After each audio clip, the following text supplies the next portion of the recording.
Magandang hapon sa inyong lahat. Ito po si Herbert Curia, author, promoter ng Human Rights Promotion. Ang boses ng Human Rights Promotion sa malayang demokrasyang ito, kakibat ng pananalig sa ating banal na Panginoon Diyos, banal na Panginoon sa Kristo at gabay ng kaliwanagan ni Banal na Santa Maria, mula sa isyong ating nakalap at babantay sa mabuting pamamahala, patas na hustisya at karapatang pantao. Issue ng OBP budget.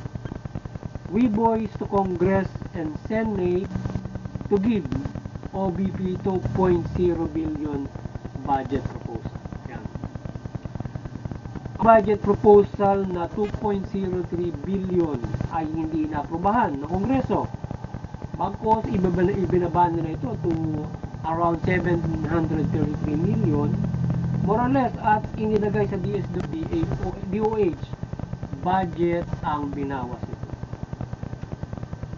So yun yung issue na ating tinunghayan regarding sa OBP budget. So nagkasabolas tayo sa ating Kongreso, Senado, na saan yung budget ni VP Sara at ibigay yung 2.03 billion at hindi na ito kaltasan sa anuman ang inyong kadahilanan. Ngayon, according to Kongreso at Senado ay hindi na ibigay ng OBP ang mga dokumento na hinihingi nila para sa mga naggasta sa pondo nito, at sa ngayon ay iniimbestigahan pa itong budget nito para sa bayan na tila questionable according to our mambabatas. So sa ngayon, nakakulong sa Senado for contempt ang staff ni VP Sara. Ngayon man sinumasyado ni VP Sara doon at meron na naging pangyayari. Siguro kahapon yata yun, may pangyayari na nagkaroon na ng convulsion yata yung kanyang staff doon at gusto nang ikulong doon sa mismo. Nagkaroon na ng pagbabago yung usapin doon sa pagkukulong sa Senado nung mga nakukontempt court. Diba? Parang ang kanilang ay security reason bakit wala bang security yung Senado, at hindi ba ito ay hindi pa naman contempt of court doon sa ano yung usapin doon, bakit ilalagay sa correction dapat doon lang kaya nga meron doon inilagay na mga pag iko-custodial ng mga nagkakaroon ng mga pag-contempt doon sa hearing. So doon sa custodial ng correctional, at hindi naman siya ang tawag dito wala pang kahit contempt of court pa, wala pa namang sinasampang kaso sa kanya. So ang Senado ay pareho ang rekomendasyon sa budget ng OBP na nasa 700 billion o more or less 703 billion lamang for 2025 budget. Yan. Ngayon, ang Human Rights Promotions ay maring sumusuporta sa mabuting pamamahala, patas na hustisya at karapatang pantao. Sa isyong ito ng OBP budget at ating pagkasaboses sa Kongreso at Senado, taasan at ibigay nila 2.3 billion budget na proposal na hinihingi nito. So yun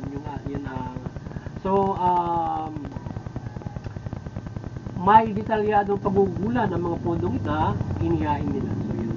So ang boses natin ay as well stated, suportahan mula sa boses tayo sa Senate and Congress na suportahan nila yung budget noong OBP para sa kanyang serbisyo ng ating Office of the Vice President, at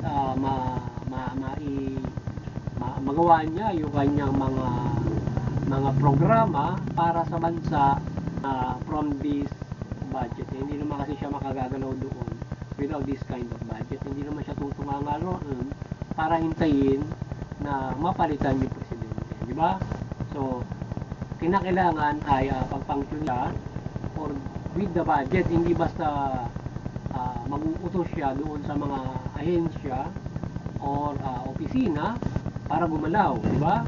So he will yung opisina niya gagalaw according with the budget, hindi basta mag-uutos. at suporta din sa ating Pangulo sa administrasyon. So, dapat ay maging fair na ibigay yung hinihingi na dalhin yung angkop kanilang ibibigay na serbisyo. Kaya nga mayroon tayong budget. Ibig sabihin, detalyado na nakalagay doon kung para saan yun. So, kung bubusisiin nila yung detalyadong budget, ay malinaw naman agad kung ano yung nakasaad doon. O para saan ba ito, di ba ni-interview nga. O para saan ba ito, ganyan, ganyan, ganyan. So ngayon, ang nagiging problema, akal na lang dahilan, ay yung pinagugulan nila nakaraan. Yung budget mo nakaraan, sa mo ginas, tila yata bakit parang mayroong questionable expenses at hindi mo binibigay yung mga dokumento where you spend the budget of the call na ganito kalaki. Halimbawa, why you spend it like that in a simple, sabi nga rin ng isang mababato, bakit na-spend mo ganito ka lang pera sa isang araw na hindi mo naman madadala doon. Pwede ka mag-isang napakalaking pera sa isang araw na hindi mo naman kinakailangang ipadala doon kung mag-isa ng magbabiyahe ka. Doon sa cash transfer, ano tawag dito, sa cash transfer o sa mga padala, pag papadala mo yung bawat mo, isang araw lang, kahit yung buong budget ng OBP, pwede mo ipadala doon, diba? So, it is a one-day expense. Diba? Makabobo naman ano. Pero kung yung titingnan, you can spend a lot of money in one day. Sa ganong klase, hindi mo na kailangan puntahan pa yun. Para iabot mo ng cash mo. Doon na lang sa LBC, pwede mo na ipadala sa buong Pilipinas yung pagpupundoan mo. Kung may mga opisina ka naman, paglalagaran mo. So, kahit hindi na kasi telepono, one day, 1 billion expenses for the OBP. Papadala sa lahat. Pwede naman, diba? So, hindi questionable na gumastos ka 100 milyon sa isang araw na good project. Ang tanong, good project ba yung ginastos? Yun lang yun. So sa mandato ng OBP, ang 2.3 billion ay makatutupad sa serbisyo na may paglingkod nito sa taong bayan at hindi na dapat pa itong pagtasan. Serbisyo nito sa pagkakawang gawa kagaya ng DSWD ay maraming pagugulang mula sa nais na paglilingkod ng OBP base sa information sa ating bansa at hinahal nitong budget. So sana ay doon sa ating mandato ng ating OBP at kung ano man yung functions na dapat na itong gawin. So malaking bagay yung kanyang budget and fairly dapat na ibinibigay ng ating pamahalaan, Kongreso at Senado para yung OBP mag-function na maayos, di ba? Merong fair budget na dapat talaga ibigay. But do you think that 700 million is a fair budget para makapaglingkod yung kanyang opisina? Kung pwede nakatunganga lang siya ron para matutulog sa bahay bilang Vice President. Antay mong kung saan mapunta yung Presidente para magaling. Ganun yun, di ba? So kapasyon ka lang kapag ng ibang bansa yung Presidente. Ganun, di ba? So mayroon siyang dapat na gawin. Lalong-lalo na yung welfare of the people. Ayan, na pagugulan ng kanyang mga budget at iba't ibang mga ikaunlad, peace and order, at pwede rin siya maging gabinete. Siguro ay ang gawin ng ating VP Sara, ating question, ay mula dati siya ay nasa DepEd at nagretiro siya doon.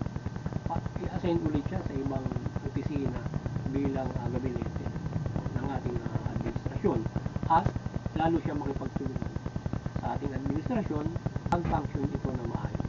At hindi yung nagkakaroon sila ng hitwaan o whatsoever na pinagbulan na kanilang nagiging diskusyon ngayon. So, dapat magtulungan pa nga sila para sa bayan. So, yan ang ating boses sa kanila.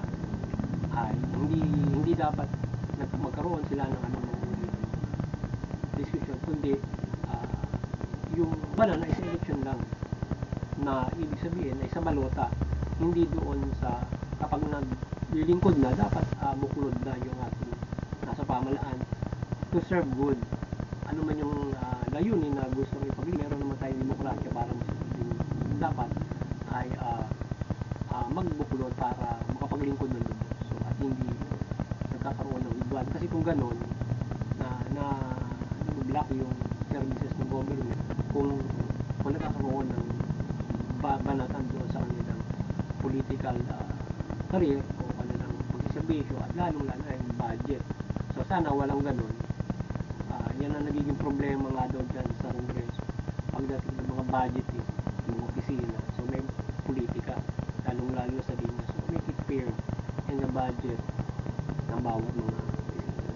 So maging fair yung ating Senado at Kongreso na hindi dyan sa ating OBP na masyadong pinupuntir siya kagaya ni Senator Mantiveros, masyadong niyang yung kanyang may halong pamumulitika, yung kanyang audit o pag-iimbestiga ng mga pinagbubulan ng pera ng OBP at nasa Kongreso yun, yung Senado Kongreso masyadong may halong pamumulitika nilang pag-audit, simple audit saan mo ginastos yan, etc.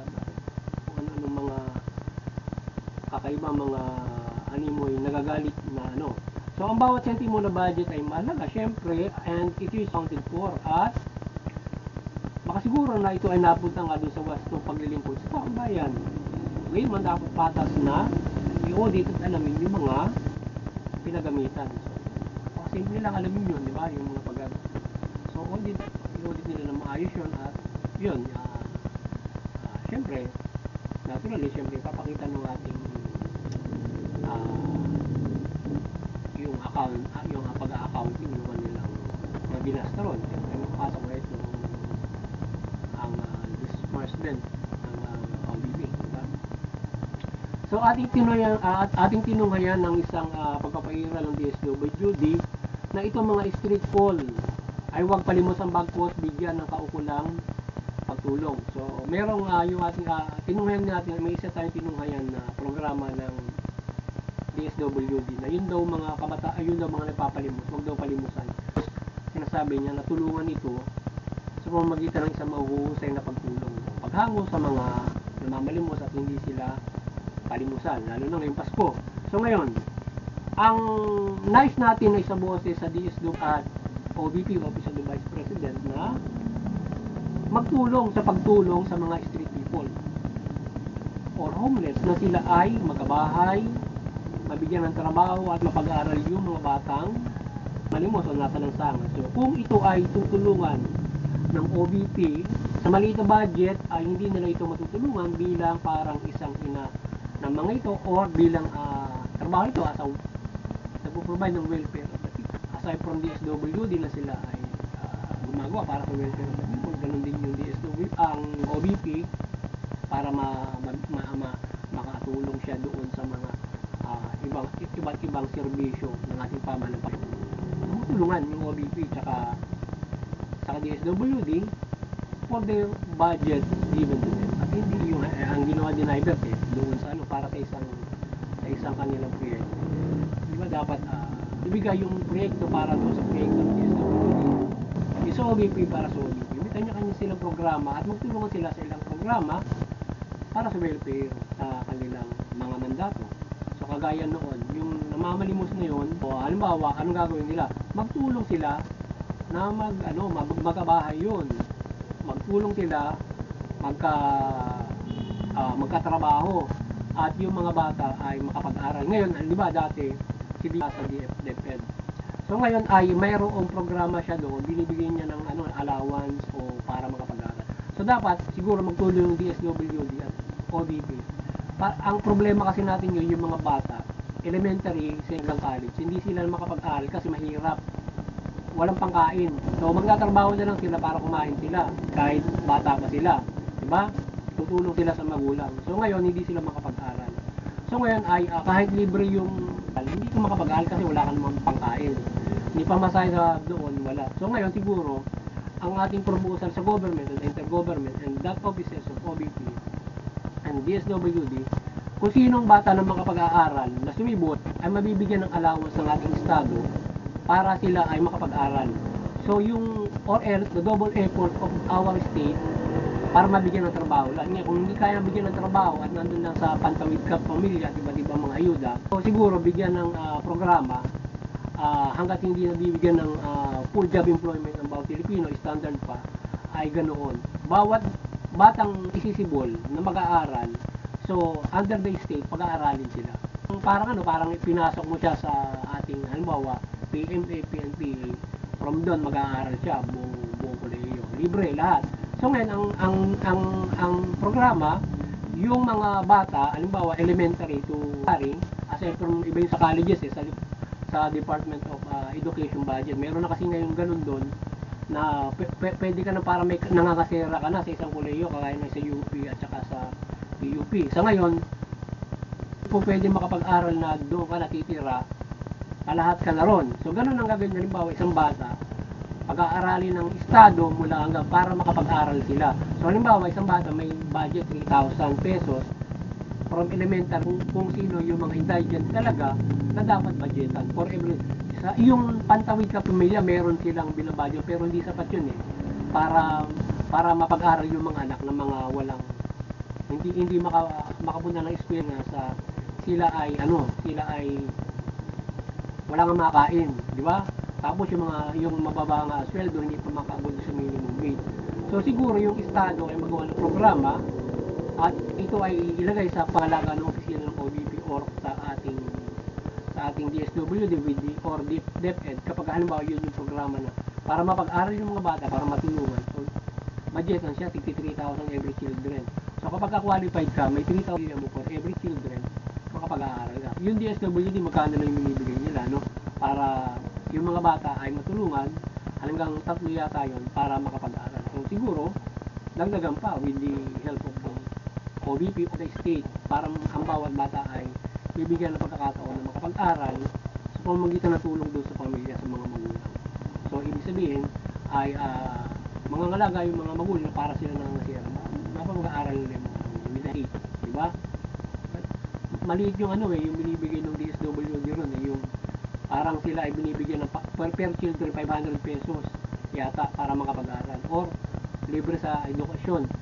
Mahina yun yung bibigyan nyo para mapag-aral at makapag-eskwela yung mga bata. So taasan nila with the help of doon sa dalawang ahensya na yun or doon sa tatlong ahensya na yun, isa sa mga dapat na gawin. So yun ang bonus natin doon sa ating pamalaan pag ibayuhin yung programa ng pantawid kami kapamilya na yon na nagbibigay sila pa for every children para makapag-aral. So, taasan. Kasi yan ang problema ng ating lipunan. Hindi kasi nga walang pera. Nahihirap ng trabaho, yung trabaho hindi fair. So, ang kailangan ay mabigyan ng trabaho, wala nang trabaho maibigay, di ba? So, kailangan hanggang di naabot yung full employment, doon ka muna. Pag-aaral ka ng estado, di ba? Parang pinag-aaral ka na doon sa PMA o PNPA. Shoulder lang nila lahat doon, di ba? Okay, ganun din yung mga bata, di ba? That's a big privilege na bibigay sa lipunan ng Pilipinas. Maganda yung proyekto nyo kung sana ay maganda. So ngayon, gayon din, channeling the OBP budget to DSWD sa binawas dito ay hindi naman ito fair. Why not make it fair na maibigay yung budget dito? Tulong sila ng DSWD in social services function. Diba? So, wag kaltasin yung kung may 2.8 para saan yun, wag kaltasin yun. Ibigay sa DSWD ang sa kanya, ibigay ang sa kanya. Ngayon magtulungan sila sa welfare kung paano ang pagtutulungan nila. Kaya naman binigyan natin ating sinabi na mga maaaring may tulong yung mga bata para makapag-aral. Shoulder na muna ng kasi wala pang yung mga magulang nila yung mabig full employment, standard salary or negosyo na tutugon doon sa kanila po. Diba? So, yun. Maraming proyekto na magagawa yung ating OBP, particular social services ito, ayudahan ang ibang hindi naabot at naibigay ng mga ahensya ng pamahalaan. Diba? Yung OBP malaki ang magagawa kung talagang ito ay papapansin. Lalo na magaling ang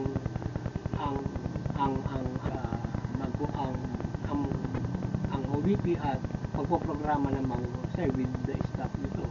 So, makapagsasagawa yan ng mahuhusay na mga proyekto at pag-unite mga ahensya para ito ay bigyan ng kautusan for the good welfare everything na makapapahusay sa sa in supporting our administration. Dapat na suportahan yung OBP at administration para maging strong ang ating bansa. Ngayon, kung at iba't ibang mga opisina, lalo sa Kongreso, Senado, kung away-away sila ng personal, ay nakaantala yun. So, dapat, andun yung demokrasya sa Kongreso o sa ating pamahalaan.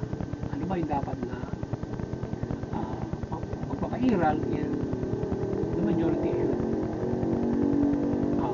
implement, di ba? So, sa gabayan ng Banal na Santa Maria ay suportahan ng ating pamahalaan at lahat ng opisina ang OBP at makapaglunis ito ng ayon sa mandato. Sana yung mga pamahalaan, pati si suportahan na niya itong OBP na maibigay yung budget para hindi na nagkakaroon pa ng mga cheche pati sa Kongreso. Yan. At siguro naman ay bakit nagbabanggaan si Congressman Romualdez. Pero kung nangangarap sila na parehas na sila ay ngayon pa lamang ay napakalayo pa nung kung sila magbabangga sa pagka-presidente, huwag na sila mag-ano, sa balutan na lang sila magkaroon ng laban na hindi doon sa kanilang mga political na mga career. Di ba? Walang parang nonsense na sila ay parang gusto magbangayan. Yung Congressman Romualdez saka si Sara, di ba? Layo pa nung election para sa pagka-presidente. Ngayon, nagtirahan na sila. Isang tabi muna nila yung kanilang political ambition. Kung gusto nila maging presidente, gusto sila ng gusto sa bayan ngayon. Maging fair sila sa bawat isa. Pagdating ng election sa 2028 sa pagka-presidente, sa balot na lang sila maglaban. At mga panya sila fairly with each other. Diba? Simple yun. Yung puro kung ano. Ngayon, sa Senado siya, napakasimple lang naman yung pag-audit ng bawat mga ganun politikahan pa, diba? Mahirap yung ganun. Hindi nakapagliling ating mga opisyalis ng pamahalaan in full services kung nag-aaway-aaway kayo dyan, diba? So, dapat magkaroon kayo ng unity yung ating pamahalaan to have full services. Kaya kung kayo, yung nakukuha ng tao hindi full, diba? So yun, muli maliwanagan ni Banal na Santa Maria ang bansa at pamahalaan at ang mamamayan Pilipino. Yung pamahalaan mamahala ng mabuti, matuwid, tungulin yung tao, magpera ng patas ng justisya, iwasan yung pang-aabuso, korupsyon, katiwalian. Yung mamamayan, sumuporta sa pamahalaan sa mabuting pamamahala, patas ng justisya, karapatan ng tao. Pagpapairal ng mabuting pamamahala. At iwasan yung paggawa ng krimen, paglaban sa pamahalaan, at bagos ay mamuhay tayo ng mapayapa, maunlad. Sa lahat, makapananampalataya tayo sa ating banal na relihiyon na ating pinapananampalatayaan ng magaan at maunlad. Yan. Muli, magandang hapon sa inyo lahat. At God bless. Sana nakapagsabuhay naman ang Human Rights Promotion sa ligong ito hinggil sa karapatan ng tao na ating tinulong. Magandang hapon sa inyo lahat.